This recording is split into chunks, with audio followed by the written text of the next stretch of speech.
Postoje biljke koje nas vežu za djetinjstvo, koje nas vraćaju u dvorišta naših baka i mirise ljeta iz prošlih vremena. Jedna od njih je zasigurno hortenzija, raskošan cvijet čije kuglaste cvatove teško je zaboraviti. Kada jednom procvjeta u vrtu, ona ne donosi samo boju i miris, već i osjećaj topline doma. Možda upravo zato hortenzija nikad ne izlazi iz mode. Svaki vrt s njom postaje bajkovit. Danas, dok ljeto polako prelazi u drugu polovinu, idealno je vrijeme da razmišljamo o razmnožavanju hortenzija. Tako osiguravamo da ovaj dragocjeni cvijet nastavi živjeti u novim sadnicama, a naš vrt bude još bogatiji. Iako ovog cvijeća imam dovoljno, ne mogu odoliti da ne uzmem poneku reznicu i ovaj dragi cvijet razmnožim. Ako ne pronađe svoje mjesto u mom vrtu, uvijek će biti divan poklon dragim ljudima, pa čak i samo nasumičnim prolaznicima koji su zadivljeni ovim cvijetom. Hortenzija se vrlo lako razmnožava, a dva najsigurnija načina su reznicama i polijeganjem. Razmnožavanje reznicama najbolje se obavlja u kasno ljeto. Biraju se mladi, ali poludrveni izdanci koji nisu cvjetali. Reznica se reže ispod para listova, a gornji dio lista se može prepoloviti kako bi se smanjilo isparavanje vlage. Takve reznice sade se u mješavinu pijeska i zemlje, a najbolje je da budu u polusjeni pod laganim zaklonom.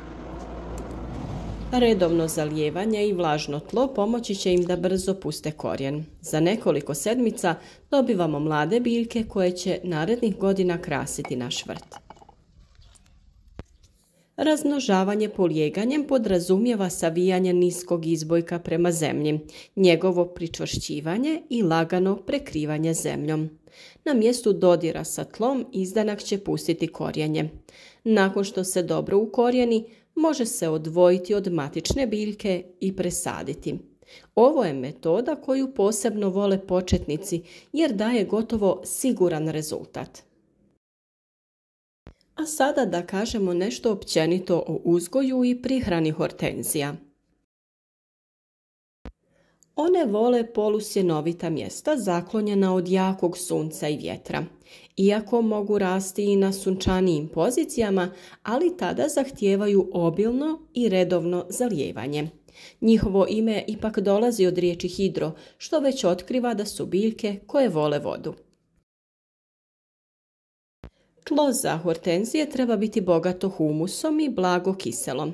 Prihrana se vrši od proljeća do kraja ljeta, najbolje specijalnim gnojivima za hortenzije ili prirodnim pripravcima poput komposta i fermentiranih biljnih čajeva. Redovno dodavanje hranjiva osigurati će bujno cvjetanje i zdrave listove. Mnogi se pitaju kada i kako orezivati hortenzije. Odgovor zavisi od vrste.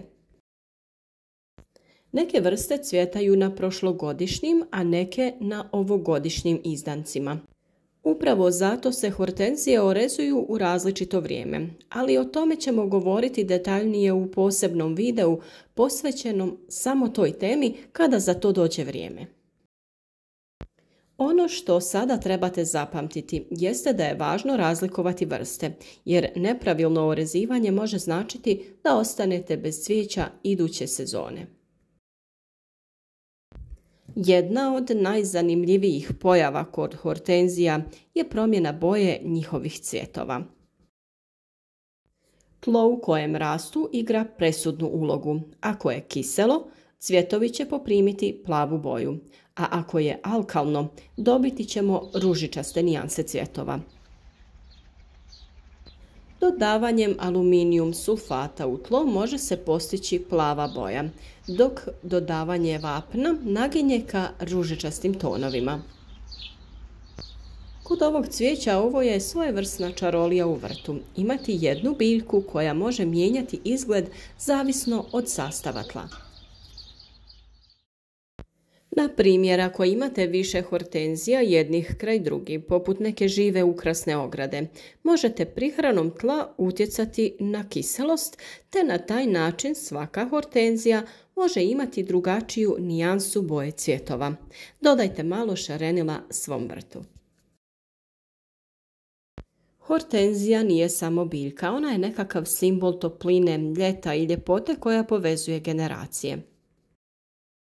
Sada, dok je idealno vrijeme za razmnožavanje, vrijedi odvojiti malo pažnje i stvoriti nove sadnice koje će ukrašavati vrtove i donositi radost još dugo godina. A u narednim video savjetima posvetiti ćemo se i detaljima njege poput pravilnog orezivanja kako biste svake sezone imali raskošne kugle cvjetova koje će biti ponos vašeg vrta.